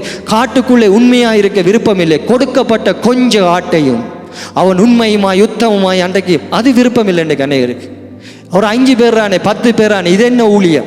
அநேகருக்கு விருப்பம் நான் 1000 பேருக்கு பிரசங்கம் பண்ணணும். அநேகருக்கு விருப்பம் நான் 500 பேருக்கு முன்பாக ஆராதனை செய்யணும். ஆனால் தேவன் சொல்லுகிறார், அங்கே பயன்படுறதுக்கு முதல் அந்த ரங்கத்தில் உனக்கு 5-10 பேரோடு சிறிய காரியங்களோடு நான் செய்கிறதில் நீ உண்மையும் உத்தமமாய் இருந்தால் வெளியரங்கத்தில் பலன் கத்தர் வல்லமையாக செய்வார். இன்னைக்கு அநேகருக்கு அது விருப்பம் இல்லை. எனக்கு கூட தான். தேவனுக்காக நாம் எத்தனை மனத்தை உனக்கு தாவீது பாருங்க, ஒருவரும் கடைசி பிள்ளை என்னது செல்ல பிள்ளை, அப்படித்தானே. நான் என்னுடைய வீட்டில் கடைசிக்கு முதலாவது 5ஆவதா, ஆனால் எனக்கு செல்லம் தான். கடைசி மட்டும் என்னுடைய தாய் தகப்பனுக்கு நடுவாக நான் படுப்பேன். ஏன்னா ஒரு கடைசி பிள்ளைன்னு அவ்வளவு செல்லம். ஆனால் இங்கே நீங்கள் பார்த்தீங்கன்னா தாவீதை ஒதுக்கி காட்டுக்குள்ளே விட்டு விட்டார்கள். 7 சகோதரர்கள் இருக்கிறான், மூத்தவன் இளையவன் அப்படி எல்லாரும். சாமுவேல் கேட்குற பொழுது மூத்தவனை கொண்டு வாரான், 2ஆவதை கொண்டு வாரான், 3ஆவதை கொண்டு வாரான். சாமுவேல் பார்க்குறான், ஓகே இவன் உயரம் உட்டம்பு எல்லாம் வடிவு அழகு தோற்றம் இவன் தான் இருக்கும். ஆண்டவர் சொன்னார், இல்லை நீ வெளி தோற்றத்தை பார்க்குற, நானோ இருதயங்களை பார்க்குறேன். அங்கே மறைக்கப்பட்ட ஒரு இடத்துல ஒருத்தன் என்ன செய்யப்பட்டிருக்கிறான், பயிற்றுவிக்க உருவாக்கப்பட்டிருக்கான். நானும் நீங்கள் உருவாகிற இடம் மறைக்கப்பட்ட இடம் தான். இங்கே நீங்களும் பிரகாசிக்க வேணுமா இருந்தால் மறைக்கப்பட்ட இடம். 7 நாட்கள் என்ன செய்கிறோம், 6 நாட்கள் என்ன செய்கிறோம்? மறைக்கப்பட்ட வாழ்க்கையில் தேவனுக்காக ஒரு நேரம் முழங்கால் இருக்க விருப்பம் இல்லை. மறைக்கப்பட்ட வாழ்க்கையில் ஒரு 10 நிமிஷம் ஜெபம் பண்ண விருப்பம் இல்லை. மறைக்கப்பட்ட வாழ்க்கையில் அபிஷேகம் அந்நிய பாஷை பேச விருப்பம் இல்லை. ஆனால் சபையில் வந்தோன்னு அந்நிய பாஷை பேசணும், ஜெபம் பண்ணணும், அற்புதங்கள் நடக்கணும் எதிர்பார்ப்போமா இருந்தால் நானும் நீங்களும் பிழையான ஒரு காரியத்தை செய்து கொண்டிருக்கிறோம். அன்றைக்கு தாவீதை யோசித்து பாருங்க, ஒரு சிறுவன் தான், அத்தனை தாய் தகப்ப சகோதரங்க எல்லாரும் பலி விருந்துக்கு எல்லாரும் வந்திருக்கிறாங்க. இஷ்டவேல் முழு பேரும் வந்திருக்கிறாங்க. விருந்துக்காவது கூப்பிட்டு இருக்கலாமே, ஒரு கொஞ்ச ஆடு. ஆனால் அந்த ஆட்டுக்கு காப்பாற்றுவதில் அவன் கொண்ட பக்தி வைராக்கியம், அந்த ஆட்டை காப்பாற்று ஒரு விச கரடி எல்லாம் கன நாட்களே இல்லை. அவனுடைய அனுபவங்கள் கன நாட்கள் இல்லை. நாம் யோசிக்கிறவனுக்கு ரட்சிக்கப்பட்டு எத்தனையோ பல வருடங்கள் கடந்தால் தான் நாம் என்ன செய்ய முடியும், ஊழியங்களை செய்ய முடியும். என்னால் முடியாது, என்னால் ஆராதனை செய்ய முடியாது, என்னால் பிரசங்கம் முடியும். ஏனென்றால் எனக்கு அனுபவம் இல்லை, எங்களுக்கு அனுபவம் காணாது, எங்களுக்கு நாங்கள் இன்றைக்கு அநேக நேரத்தில் புறக்கணிக்கிறோம். தாவீது ஒரு விசைதான் கரடி, ஒரு விசைதான் சிங்கம். அந்த அனுபவத்தை அந்த பெரிய கோலியாத்தை கொள்ள கத்தர் பயன்படுத்தினார். மறைவிடத்தில் உண்மையாயிருங்க. மறைவிடத்தில் கத்தர் யாரும் பார்க்காத சூழ்நிலையில் உண்மையாக இருக்க பொழுது அத்தனை சாம்ராஜ்யமும் பார்க்க கத்தர் அசை உண்டாக்குவார்.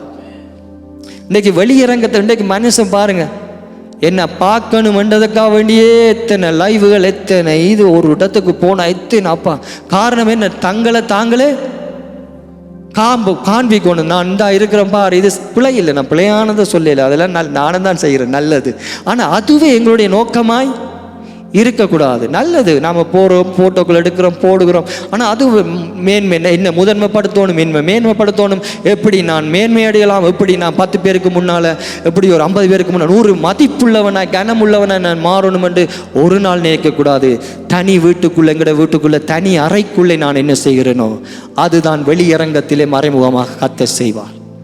ஆமென். என ஜீவனுள்ள ஆண்டவரை நான் நம்புவோம். இன்றைக்கு உங்களுடைய வாழ்க்கையில் 1000 தேவைகள் இருக்கலாம், உங்களுடைய வாழ்க்கையில் 1000 காரியங்களை நீங்கள் விரும்பலாம். அவருடைய பிள்ளை என்ற உணர்வு இருக்குமா இருந்தால் உங்களுடைய அந்தரங்க வாழ்க்கையை கவனிங்க.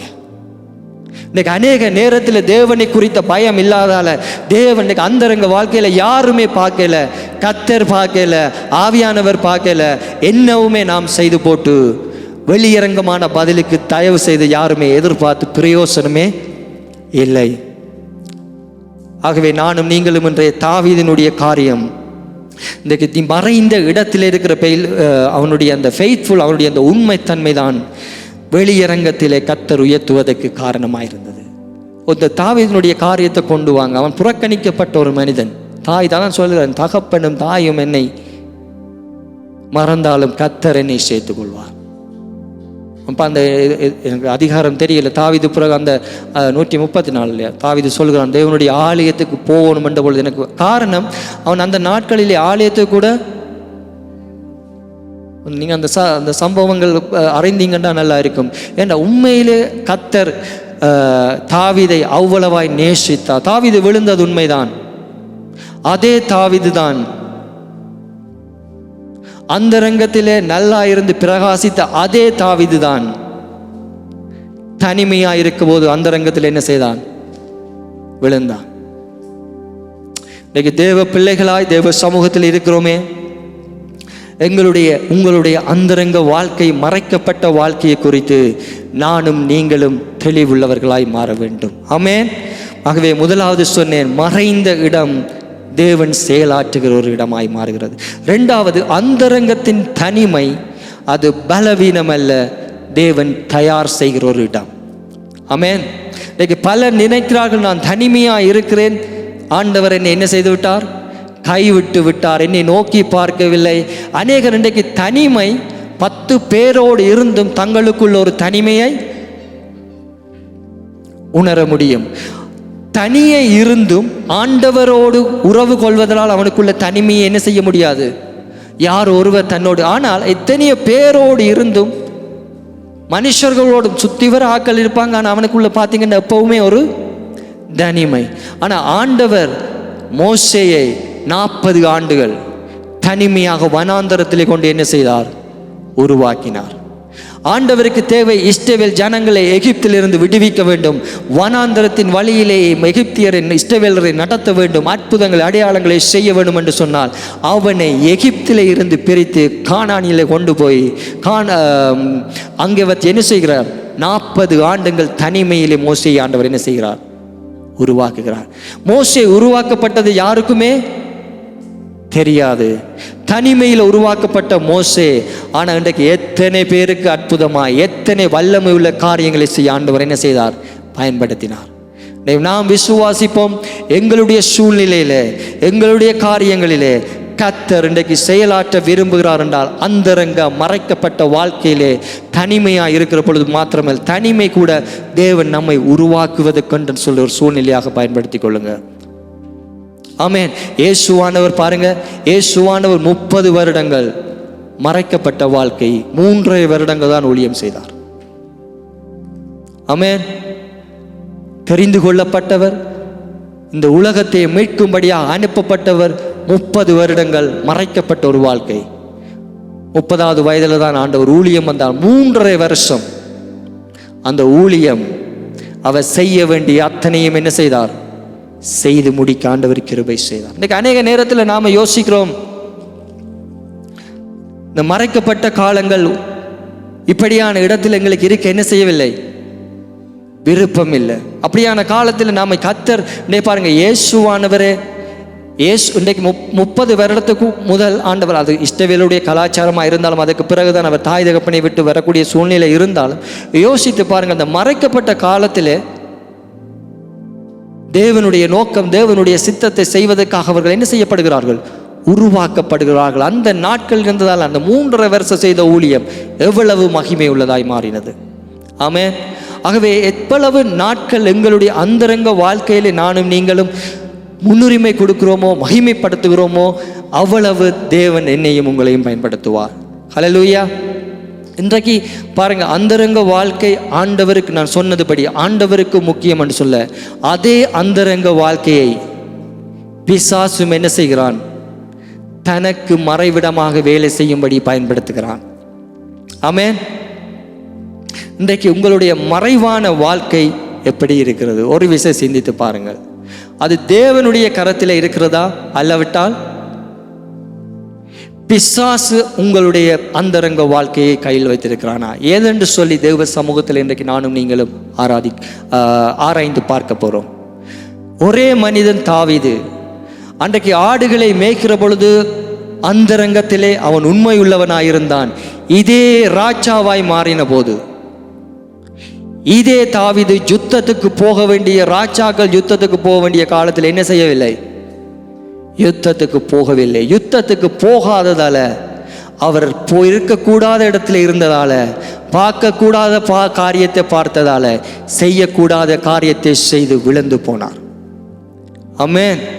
சில வேளையில் இன்றைக்கு அந்தரங்க வாழ்க்கைகள் ஒரு விஷயத்தை ஆண்டவர் பயன்படுத்துவதற்கு உருவாக்குவது காரணமாக இருந்தாலும், மறுபடி தேவன் எங்களை உயர்த்தின பிற்பாடு தேவன் இன்றைக்கு ராஜாவாக வந்து அதே தாவீது பத்சேபாளுடைய காரியத்தில் என்ன செய்தார்? விழுந்து போனார். தனிமை அன்றைக்கு அந்தரங்கம் அவருடைய யாருக்குமே தெரியாது. தாவீது நேச்சார் என்ன செய்தார்? இந்த காரியம் ஒருத்தருக்குமே தெரியாது. விபச்சார, வேசித்தனம், கொலை இத்தனையும் செய்து என்ன செய்து விட்டார்? அமைதியாய். ஆனால் பாதுகாக்கப்படாத அந்தரங்கம் ஒரு நாள் என்ன செய்யப்படும்? வெளியரங்கமாய் வெளியே வரும். அந்தரங்க வாழ்க்கையில நாம் என்ன செய்கிறோம், ஒருவேளை அதுக்கு மறைக்கப்பட்டிருக்கலாம். ஆனால் நிச்சயமாய் நம் அந்தரங்கத்தில் செய்கிற காரியம் ஒரு நாள் வெளியரங்கமாய் வரும். பாதுகாக்கப்படாத அந்தரங்கம் அது வெளியரங்கமான அழிவுக்கு காரணமாய் மாறும். இன்றைக்கு ஆண்டவர் வெளியரங்கமாய் என்னையும் உங்களையும் பயன்படுத்த மகிமையுடையவராய் இருக்கிறார். பிசாசு என்ன செய்கிறான்டா? அந்தரங்கத்தில் நம்மளை கை வைக்கிறான். அந்தரங்கத்திலே கை வச்சு நம்மை அழிக்கிறதால, அந்தரங்கத்திலே நம்முடைய வாழ்க்கையை சீரழிக்கிறதால வெளியரங்கமாய் ஆண்டவருக்கு என்ன செய்யப்படவில்லை? ஆண்டவருக்காக பயன்பட எங்களால் விருப்பம் முடியாமல் போகிறது. காரணம், அங்கே அந்தரங்கத்தில் நாம் விழுந்துறபடியா, அந்தரங்கத்தில் வெறுக்கிற காரியங்கள் இருக்கிறபடியா, வெளியரங்கத்தில் எங்களால் என்ன செய்ய முடியவில்லை? காரியங்களை இன்றைக்கு செய்ய முடியவில்லை. ஆமென். இன்னைக்கு இயேசு கூட பாருங்க, வனாந்தரத்தில் அவன் பிசாசு கூட இன்னைக்கு இயேசுவை வனாந்தரத்தில் தனிமையா இருக்கிற பொழுதுதான் சோதித்தான். தனிமை இன்றைக்கு அநேக நேரத்தில் யாரும் பார்க்கல. அந்தரங்க மகிமை தனிமையா தான் இருந்தார், யாரும் இல்லை. அந்த நேரம் தான் பிசாசு அவரை சோதிக்கும்படி வனாந்தரத்தில் என்ன செய்தான்? போகிறான். இன்னைக்கு எங்களுடைய வாழ்க்கையில், உங்களுடைய வாழ்க்கையில தனிமை, நாங்கள் தனிமையில் இருக்கிற பொழுது சோதனைக்கு, பிசாசினுடைய கிரிகைகளுக்கு நீங்களும் அகப்படுவதற்குரிய வாய்ப்புகள் அநேகம். தேவ சமூகத்திலே பலனற்றவர்களாய் நானும் நீங்களும் மாறுகிற பொழுது நிச்சயமாக அந்த காரியத்தில் என்ன செய்து விடுவோம்? விழுந்து விடுவோம். இன்னைக்கு ஒரு நிறைய பேர் இருக்கிற பொழுது பிசாசு போகல, ஆண்டவர்கிட்ட ஜனங்களோடு நிற்கிற பொழுது போகல, வனாந்தரத்தில் தனிமையாக இருக்கிற பொழுது கடந்து சென்றான். ஆகவே தனிமையை குறித்து நானும் நீங்களும் ஜாக்கிரதையாக இருக்க வேண்டும். அல்லேலூயா. இத்தனை பேர் தான் இருக்கிறோம். எங்களுக்குள்ள ஒரு தனிமையை சிந்தனையிலே நானும் நீங்களும் உணர்வோமாயிருந்தால் அந்த தனிமையை பிசாசு தனக்கு சாதகமாக பயன்படுத்துவான். ஆக்கள் இருக்கலாம், வீட்டில் 10 பேர் இருக்கலாம், 15 பேர் இருக்கலாம். ஆக்களோடு இருந்தும் எங்களுக்குள்ள தனிமை உணர்வு வருமாயிருந்தால் பிசாசு பயன்படுத்துவதை கேட்டு ஒரு ஆயுதமாய் அதை மாற்றுவான். என்ற ஆண்டவர் ஜனங்களோடு இருந்தார், அற்புதங்களை செய்தார், அடையாளங்களை செய்தார், கூட்டத்தில் போகவே இல்லை. வனாந்தரத்தில் தனியே இருக்கிற பொழுது தேடி போய் நீ தேவனுடைய பாருங்க, போனவன் மாத்திரமல்ல, எங்கே கை வைக்கிறான்னு சொன்னால் இயேசுவினுடைய அடையாளத்தையே கெடுக்க முயற்சிக்கிறான். அவன் கேட்கிறான், நீ தேவனுடைய குமாரனாய் இருந்தால் இந்த கல்லுகள் அப்பமாக்கு, நீ தேவனுடைய குமாரனாய் இருந்தா தாளக்குதி, நீ தேவனுடைய குமாரனாய் இருந்தால் சிலுவையை விட்டு. கடைசி மட்டும் அவர் யாரு பாருங்க, அவருடைய அடையாளமே தேவனுடைய குமாரன் தான். ஆனா அந்த அடையாளத்தையே பிசாசு பயன்படுத்தி என்ன செய்கிறான்? நானும் நீங்களும் இன்றைக்கு எங்களுக்கு எது அடையாளம்? இன்றைக்கு எங்களுடைய அடையாளத்தில் கை வைக்க ஆண்டவர் கடைசி மட்டும் பிசாசுக்கு என்ன செய்யவில்லை. கடைசி சிலுவையின் கடைசியில் கேட்கிறான், நீர் தேவனுடைய குமாரன் இருந்தால் இறங்கி வா. ஆமென். இன்னைக்கு எங்களை குறித்த நோக்கம், எங்களை குறித்த திட்டம், ஆண்டவர் எதற்காக பிடித்தார் என்று எனக்கும் உங்களுக்கும் தெரியுதோ இல்லையோ, பிசாசுக்கு அழகா தெரியும். ஆமென். ஆண்டவர் செவி கொடுக்கவே இல்லை. நான் தேவனுடைய குமாரன் என்றதை இந்த கல்லுகள் அப்பமாக்கித்தான் உனக்கு நிரூபிக்க வேண்டும் என்ற அவசியம் இல்லை. நான் தேவனுடைய குமாரன் தான் என்பதை தாழ குதிச்சுத்தான் உனக்கு நிரூபிக்க வேண்டும் என்ற அவசியம் எனக்கு இல்லை. நான் ஆண்டவருக்குள்ளதான் இருக்கிறேன் என்பதை நிரூபிச்சுத்தான் நான் காண்பிக்க வேண்டும் என்ற அவசியம். இன்னைக்கு வருவாங்க அநேகர் சொல்லுவாங்க, நீ தேவனுடைய பிள்ளையாயிருந்தா இதை செய், நீ கர்த்தருடைய பிள்ளையாயிருந்தா இதை செய். யாருக்குமே நிரூபித்துத்தான் நான் ஆண்டவருடைய பிள்ளை என்பதை காண்பிக்க வேண்டும் என்ற அவசியம் எங்களுக்கு இல்லை. ஏனென்றால் எங்களை குறித்த அடையாளத்தை கெடுக்கும்படியாக பிசாசு பல வழிகளிலே போராடுவான். இயேசுவுக்கு அவன் விடவே இல்லை. சிலுவையின் கடைசி பாடல கேட்டா, நீ தேவனுடைய குமாரன் இறங்கி வாங்க.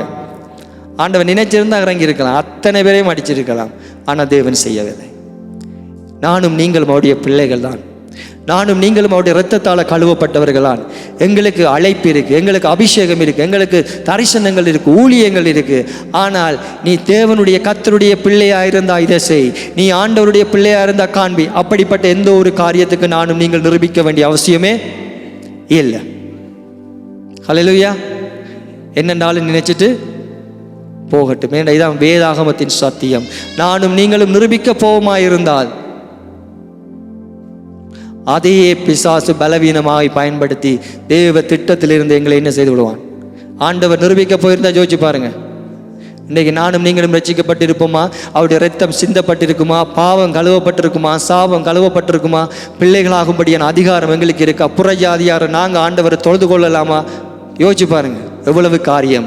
ஆனால் தேவன் தம்முடைய நோக்கம் இன்றைக்கி அநேக நேரத்தில் என்ன செய்வாங்க, ஆண்டவர் வெளியரங்கமாக எங்களுக்கு செய்ய இருக்கிற காரியம், எங்களுடைய அடையாளங்களில் கை வைக்க பிசாசு எங்களுடைய அந்தரங்க உள்ளான வாழ்க்கையில் ஆண்டவர் பிசாசு என்ன செய்வான், கை வைப்பான். அந்த காரியத்தில் இன்றைக்கு எங்களை உளுத்தும்படியாக அவன் பிரயாசப்படுவான். தாவீது ஒரு முறை அந்தரங்க வாழ்க்கையை பார்த்து பயன்படுத்தப்பட்ட தாவீது தான். அதே தாவீது அந்தரங்க வாழ்க்கையில் விழுந்தான். விழுந்ததால் கர்த்தர் என்ன செய்யவில்லை, விடவே இல்லை. நானும் நீங்களும் தேவ சமூகத்தில் இருக்கிறோம். ஆமென். இன்னைக்கு தேவ சமூகத்தில் இருக்கிறோம். தேவ பிள்ளைகளாய் ஒரு விஷயங்களை நிதானித்து பார்ப்போம். எங்களை எதற்காக ஆண்டவர் இந்த தேசத்தை கொண்டு வந்தார்? எதற்காக ரட்சித்தார்? எதற்காக இந்த குடும்பத்தை கொடுத்தார்? எதற்காக பிள்ளைகளை கொடுத்தார்? எதற்காக இத்தனை ஆசீர்வாதங்களை கொடுத்தார்? நானும் நீங்களும் வெளியரங்கத்திலே பிரகாசிக்கும்படியாய். ஆமென். 10 பேர் 15 எத்தனையோ பேர் எங்களை பார்த்து பயப்படவில்லை. நாம பயத்தை உண்டாக்குவதற்கு நாங்களே பிரயாசப்படுகிறோம். இல்லை, கனம் பயம் எல்லாம் கர்த்தர் கொடுக்கணுமா இருந்தால் நானும் நீங்களும் எங்கே கன்சென்ட்ரேட் பண்ணணும்? எங்களுடைய அந்தரங்க வாழ்க்கையை, மறைக்கப்பட்ட வாழ்க்கை சரியாக உருவாக்கப்படுமாக இருந்தால் உங்களுடைய வெளியரங்கமான வாழ்க்கை மகிமை உள்ளதாய் மாறும். ஆமென். இந்த தேசத்தில் இருக்கிறோம். இந்த தேசத்தில் யாருமே யாரை என்ன செய்ய முடியாது, கண்ட்ரோல் பண்ணவே முடியாது. யாருமே யாரையும் பார்க்கவே முடியாது. எல்லாரும் வேலை செய்கிறோம். அநேக நேரத்தில் நாங்கள் தனிமையில் தான் இருக்கிறோம். ஆமென். ஆகவே இந்த தனிமையை சிலவில் நானும் மனைவியும் முகத்தை பார்த்து 3-4 நாள் கூட ஆயிருக்கும். அப்படி யாருக்குமே எங்களுக்கு தெரியாது. தனிமையுள்ள வாழ்க்கையிலே நானும் நீங்களும் தவறுவோமாக இருந்தால் வெளியரங்கமான வாழ்க்கையிலே என்னால் உங்கள் ஆசீர்வாதங்களை அனுபவிக்க முடியாது. இவ்வளவு நாட்களாய் சில வேளையில் நாம் பலவீனமான மனிதர்கள், எங்களுடைய அந்தரங்க வாழ்க்கையில் நாம் பலனற்றவர்களாக இருக்கலாம், விழுந்திருக்கலாம், எண்ணங்களில் விழுந்திருக்கலாம், சோர்ந்து இருக்கலாம். ஏனென்றால் அந்தரங்க வாழ்க்கையை பார்த்து தான் என் கர்த்தர் வெளியரங்கமான பதில். எனக்கு விருப்பம் ஆண்டவர் வெளியரங்கமாக எனக்கு பதில் கொடுக்க வேண்டும். அதே விருப்பம் எல்லாருக்கும் இருக்கும். ஆனால் ஒன்றை சொல்லுகிறேன், சத்தியம், உங்களுடைய அந்தரங்க வாழ்க்கையை யோசித்து பாருங்க. எப்படியான காரியங்களை சிந்தனைக்குள்ளே வருகிற, நீங்களாய் சிந்திக்கிறதல்ல, சிந்திக்கும்படியாக சிந்தனைகள் உங்களுக்குள்ளே போடப்படுகிறது. யாருமே நான் இதை யோசிக்கணும், இதை நினைக்கணும் என்று நினைக்கிறதே இல்லை. நீங்கள் அப்படி நினைச்சா செய்கிறீங்க. ஏதாவது ஒரு காரியத்தை நம்ம நினைச்சா யோசிக்கிறோம் இல்லை. சிந்தனைகள் எங்களுடைய சிந்தனைக்குள்ளே போடப்படுகிறது, திணிக்கப்படுகிறது. அப்படியான காரியங்கள் வரைக்க நாம் அதை 1 கொரிந்தியரில் சொல்லப்பட்டபடி எந்த சிந்தனையும் கிறிஸ்து இயேசுவுக்குள்ள சிறைப்படுத்த, கீழ்ப்படித்து சிறைப்படுத்த நாம் கற்றுக்கொண்டிருக்கிறோம். எதன் அடிப்படையில்? வசனத்தின் அடிப்படையில். எப்படிப்பட்ட எண்ணங்கள்? இன்றைக்கு இந்த சிந்தனை ஒரு மறைக்கப்பட்ட இடம். இந்த சிந்தனைக்குள்ள எப்படிப்பட்ட எண்ணங்கள் வருகிறது, காரியங்கள் வருகிறது, நாம் நிதானிக்க மறந்தால் அந்த சிந்தனையை வச்சு கட்டி என்ன செய்வான்? அரணே கட்டி. அப்படித்தானே வேதாம் இருக்கு. 1 கொரிந்தியர். அரண்களையே பிசாசு கட்டிடுவான். அரண் என்பது சாதாரண ஒரு விஷயம், அது உடைக்கவே இல்லை. அரண் என்ன தெரியும்? கோட்டை. எங்களுடைய யாழ்ப்பாணத்தில் இருக்கு கோட்டை. எப்படி சுவர்? இன்னைக்கு அநேகர் சிந்தனையிலே என்ன செய்விட்டுவார்கள்? கோட்டை சிந்தனையிலேயே கட்டிடுவாங்க. அதுக்கு பிறகு நீங்கள் என்னதான் சொன்னாலும் அவங்களுடைய சிந்தனைக்குள்ள போகவே போகாது. காரணம், சிந்தனையிலே கோட்டை கட்டப்பட்டுட்டு. ஏன்னா அந்த வசனம் அப்படித்தான் இருக்கு. அதுக்குத்தான் சொல்லுகிறாங்க, எந்த அரண்களையும் நிர்மூலமாக்கத்தக்க தேவ பலன். அந்த தேவ பலனை நானும் நீங்களும் அனுதினம் இந்த வார்த்தையிலிருந்து தான் பெற்றுக்கொள்ள முடியும்.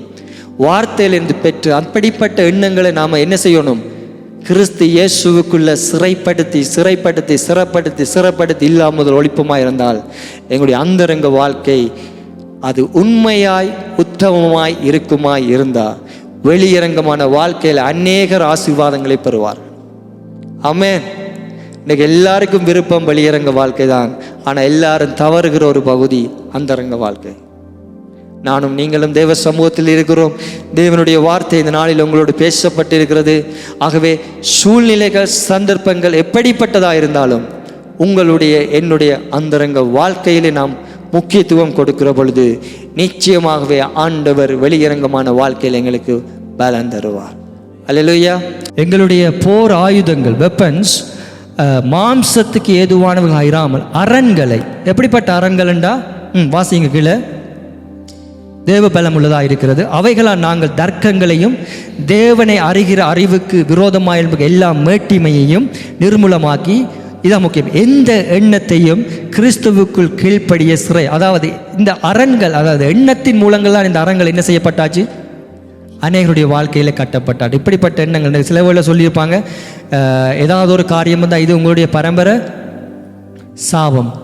அப்போ இன்றைக்கி என்னதான் அந்த சாபத்தை உடைக்கிறண்டாலும் அதையே நாம் யோசிச்சு குடும்பத்தில் என்ன நடந்தாலும் என்ன யோசிப்போம்? இது எங்களுடைய சாபம், இது எங்களுடைய பாவம். அந்த அரணை உடைக்கவே, ஏன்னா நாமளே அந்த அரங்களை என்ன செய்திருவோம்? சிந்தனையில் காட்டு. சில பேர் சொல்லுவாங்க, நீங்கள் எப்படி தான் உழைச்சாலும் என்னதான் செய்தாலும் கூட குடும்பம் உருப்படாது. அப்போ நாம் என்ன செய்வோம்? அது சரிதான், ஏனென்றா எங்களுடைய அப்பா உருப்படையில், இது பிரச்சனை, அடுத்த பிள்ளைகள் உட்பட. அப்போ நாம் எங்களுக்குள்ள என்ன செய்து விட்டோம்? ஒரு சிந்தனையை இந்த கட்டிடுவோம். இந்த அரண் சாதாரணமாக உடைக்கவே இல்லாது. எந்த பெரிய பாஸ்டர் வந்து தலையில் கை வச்சாலும் உடையவே உடையாது. ஏன்னா இதில் நீங்கள் அழுவீங்க, வெளியே போனோன்னு மறுபடியும் அந்த எண்ணம் வரும். ஆனால் வார்த்தை சொல்லுகிறது, கிறிஸ்துவுக்கு நீங்கள் கீழ்ப்படுத்தி சிறைப்படுத்தினீங்கண்டா கட்டாயமாக இந்த எண்ணங்கள் எல்லாம் உடையும். ஆமென். ஆகவே இந்த வார்த்தையின் அடிப்படையில் ஆண்டவர் இப்படிப்பட்ட எண்ணம் வருகிற பொழுது, நான் இயேசு கிறிஸ்துவுக்குள்ள நான் சிறைப்படுத்துகிறேன் ஆண்டவரை சிறைப்படுத்தி நாம் சொல்லுகிற பொழுது நிச்சயமாய் ஆண்டவர் எங்களை மாற்றுவார். ஆமென். ஆகவே ஒரு விஷயம், நாம் எல்லாரும் கண்களை மூடி ஆண்டவருடைய வார்த்தையை நாங்கள் யாரும் அசட்டையா எண்ணக்கூடாது. தயவு செய்து யாராவது சொல்ல முடியுமா என்று என் வார்த்தையின் தலையங்கம் என்னென்று? தலையங்கம் சொல்லித்தான் பிரசங்கம் தொடங்கினது. நேற்றைய நாளில் நான் சொன்னேன், ஒரு நோட்புக் கொண்டு வர சொல்லி.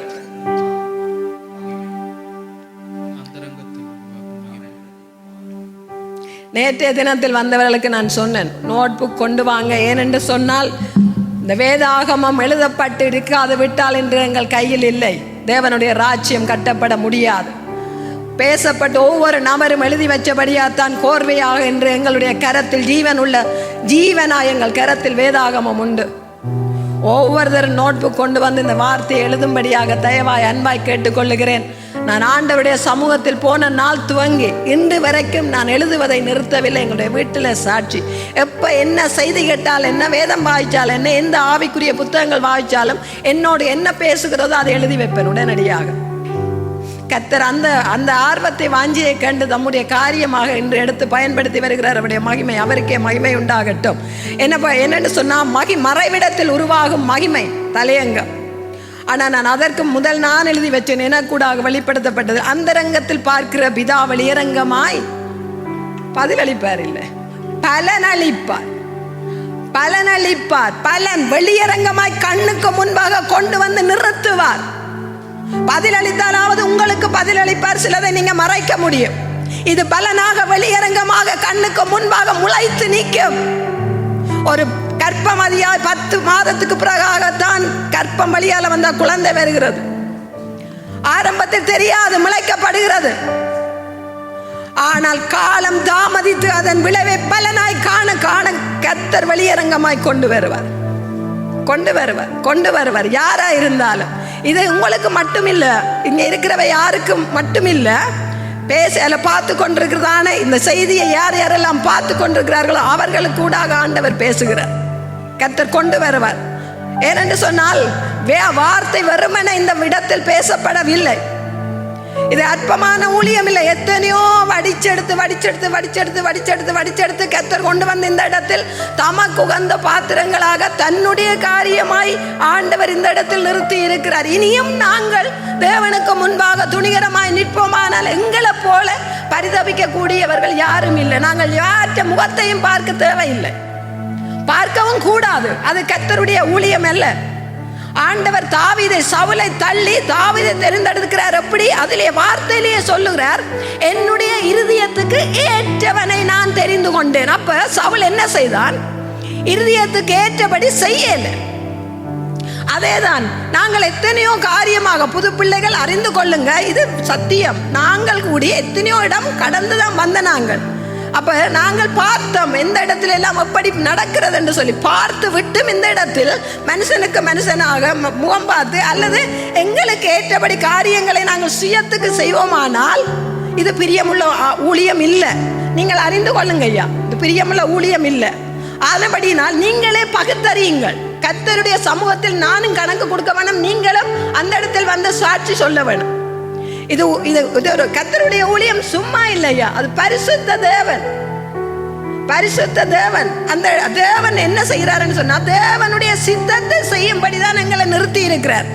ஆண்டவர் சொல்றாரு, அப்போஸ்தலர்ல தாவீதை குறித்து சாட்சி சொல்லும் பொழுது, அவன் என் இருதயத்துக்கு ஏற்றவன், எனக்கு சித்தமானபடியெல்லாம் அவன் செய்வான். அப்ப எனக்கு சித்தமானதை செய்ய வந்தது யார்? பிதாவுக்கு சித்தமானதை இயேசு கிறிஸ்து. அப்ப இயேசு கிறிஸ்து அவ்விதமாக இந்த பூமிக்கு வந்து அவர் ஜனங்களை மனம் திரும்பி தேவனிடத்தில் கொண்டு போனாரோ அதன் அப்படி தேவனுடைய சித்தத்தை செய்யும்படி அவன் தனக்கு சித்தமானதை செய்வான் என்று அவற்றை இருதயத்துக்கு ஏற்றபடி அவனை தெரிந்து கொண்டார். ஆனால் அவனையும் பிசாசு விட்டு வைக்கல. அவன் மனுஷன். இதெல்லாம் ஏன் எழுதப்பட்டிருக்கு?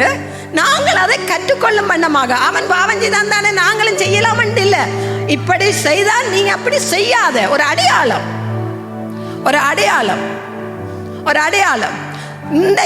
இன்றைக்கு என்னோடு பேசப்பட்டதை சுருக்கமாக நான் பேசி முடிக்கிறேன். அடுத்த பிரசங்கம் பண்ண தேவையில்லை, ஆண்டவர் வடிவா பேசிவிட்டார். மறைவிடத்தில் தாவீது ஆடு மேய்த்து கொண்டிருக்கும் பொழுது சிங்கம் கரடி வந்தது. சிங்கம் என்ன பப்ளிக்கா வந்ததோ, நான் உன்னுடைய ஆட்டை பிடிக்க போறேன் என்று சொல்லி அவன் ஒரு மேய்ப்பன் இருக்கிறான். மறைந்துதான் வந்தது. வரும் சிங்கம் கரடி வரும், ஆட்டோடு ஆடாக வரும், மறைந்து வரும். பவுல் சொல்லுகிறார், நான் போனா பிறகு உங்களை கெடுக்கும்படி ஓநாய்கள் வரும் என்று சொல்லி. ஏனென்றா பவுல் ஒரு பெரிய ஒரு மனுஷன் படுத்திருக்கிறார், சபையில இருக்கிறார். நினைக்கிறேன் பேச சபையை நினைக்கிறேன். அவர் சொல்ற, நான் போனா பிறகு உங்களுக்கு கெடுக்கும்படி ஓநாய் வரும் என்று சொல்லி. அப்ப ஒரு ஆண்டவருடைய ஊழியத்தை சரியா செய்கிறவனா இருந்தால் அந்த ஓநாய் வராது. அவர் சொல்ற, நான் போனா பிறகு நான் இருக்க மட்டும் வர மாட்டேன். ஓநாய்க்கு தெரியும், ஒரு பெரிய ஒரு மலை படுத்து இருக்குது, நான் போனால் இந்த காரியம் வாய்க்காது. அதே போலதான் சிங்கம் கரடி போல வேஷம் போட்டுக்கொண்டிருந்த நாட்களில் இதை கேட்டுக்கொண்டிருக்கிற மனுஷர்கள் மத்தியில் ஓ நாயும் வரும், சிங்கம் வரும், கரடி வரும். ஆனா நீ கர்த்தரோட மட்டும் இருந்தாயானால் அதை நீ பகுத்தறிந்து அதை முறியடிக்க கர்த்தர் பலன் தருவார். எந்த மறைவிடத்தில் மறைந்திருந்த எந்த காரியமாயிருந்தாலும் கர்த்தருடைய சித்தத்தின்படி அழைக்கப்பட்ட தேவனுடைய ஊழியத்துக்கு அழைக்கப்பட்டவனாய் நீ அவனுக்கு முன்பாக நிற்கிற நான் பாவம் செய்வது எப்படி என்று சொல்லி யோசேப்பு சொன்னது போல கர்த்தருக்கு முன்பாக நிற்போமானால் கர்த்தர் அந்த இடத்தில் தம்முடைய நாமத்தை மகிமைப்படுத்தி ராஜாங்கத்தில் கொண்டு போய் நிறுத்துவார், அதிகாரியாய் நிறுத்துவார். இன்றும் தாவீதின் தேவன் என்று சொல்லக்கூடியதாக யோசேப்பை கொண்டு எகிப்தின் ராஜ்யத்தை அவர் ஆளுகை செய்தது போல இன்று இந்த இடத்தில் வந்து நிற்கிற ஒவ்வொருவரின் மூலமாகவும் இதை கேட்டுக்கொண்டிருக்கிற ஒவ்வொரு பிள்ளைகள் மூலமாகவும் கர்த்தர் நாமத்தை மகிமைப்படுத்துவது மட்டுமல்ல, மட்டுமல்ல, இந்த நாட்களிலும் இந்த பூமியிலும் எங்கெங்கெல்லாம் நாங்கள் எழுப்புதலுக்காய் வாஞ்சித்துக் கொண்டிருக்கிறோமோ அந்த இடங்களில் கர்த்தர் எழுப்புதல் எனும் அவருடைய ராஜ்யத்தை கட்டி எழுப்ப அவர் போதுமானவராய் இருக்கிறார். யாரெல்லாம் இந்த வார்த்தைக்கு ஒப்பு கொடுக்கிறவர்களாய் நீங்கள் உணர்ந்தவர்களாய், முதலாவது எனக்குள் உணர்வு வர வேண்டும். எங்களை நாங்கள் உணர்ந்தவர்களாய் தேவனுக்குள்ளாக எங்கள் சிந்தனையை சிதறப்பிடிக்கப்பட வேண்டும். பிசாசு சிந்தனையினால் தான் கிரியை செய்வான், சிந்தனைக்குள்ளதான் சிந்தனையை போட்டு ஆளுகை செய்வான். ஆனால் அதை நாங்கள் கிறிஸ்துவுக்குள்ளாக சிறைப்பிடிக்கிறது என்பது வசனத்தின் ஊடாக எங்களை ஒப்பிட்டு பார்த்து அதனூடாக தெளிவுள்ளவர்களாக இருப்போமானால் இன்றைய நாளிலும் கர்த்தருடைய வார்த்தை பலன் அளிக்கக்கூடியதாக இருக்கும். வெளியரங்கமாய் உங்களுக்கு பலன் தரும். வெளியரங்கமாய் அதை உங்கள் கரங்களில், உங்கள் வாழ்வில், உங்களுடைய பிள்ளைகள் வாழ்வில், சந்ததி வாழ்வில் பலனாய் காண்பீர்கள். ஆசீர்வாதமாய் உங்கள் மடியில் காண்பீர்கள்.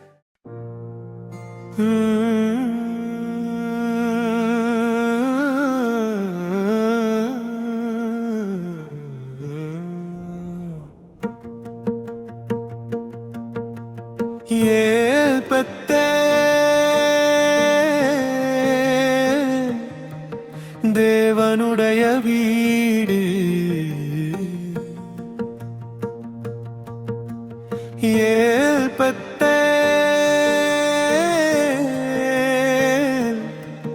தரிசனத்தின் இடம்.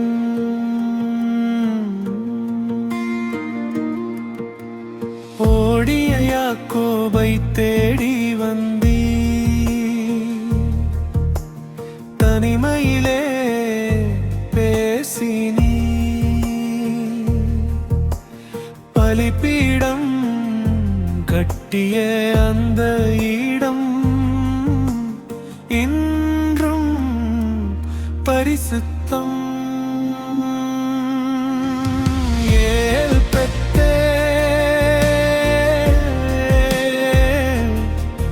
தேவனுடைய வீடு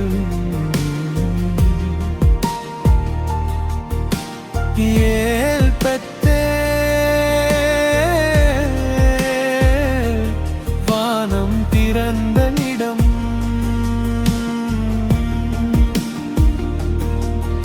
எங்கே நீ தரிசனமாவீர், இங்கே வாக்குத்தத்தம் நிறைவேறும்.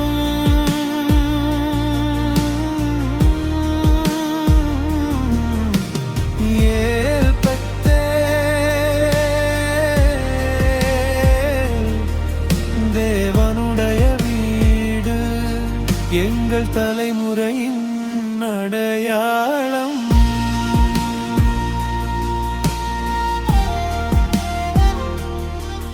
நான் சர்வ வல்ல தேவன் என்றே பலுகி பெருகுவாயன்றி,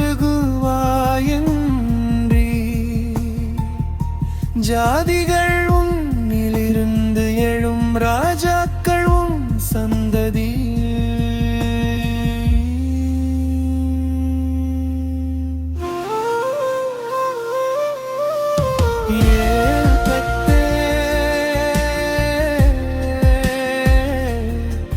தேவனுடைய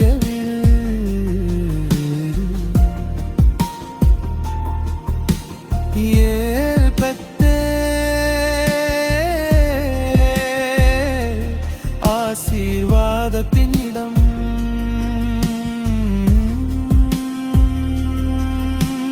நீ சொன்னதை செய்யும் வரை எங்களை கைவிட மாட்டீ.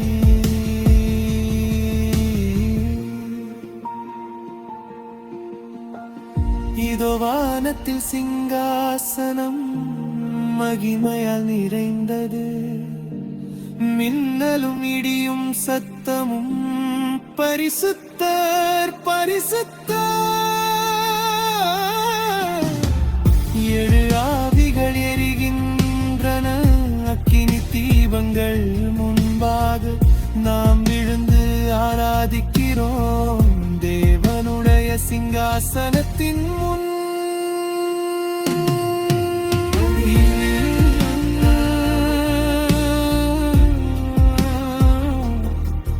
தேவனுடைய வீடு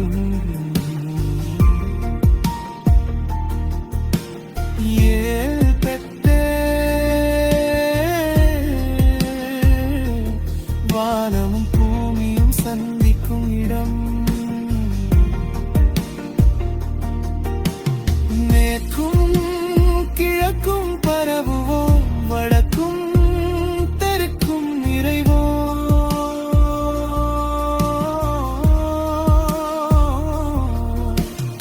எங்களிலும் எங்கள் சந்ததியிலும் பூமி ஆசீர்வதிக்கப்படும்.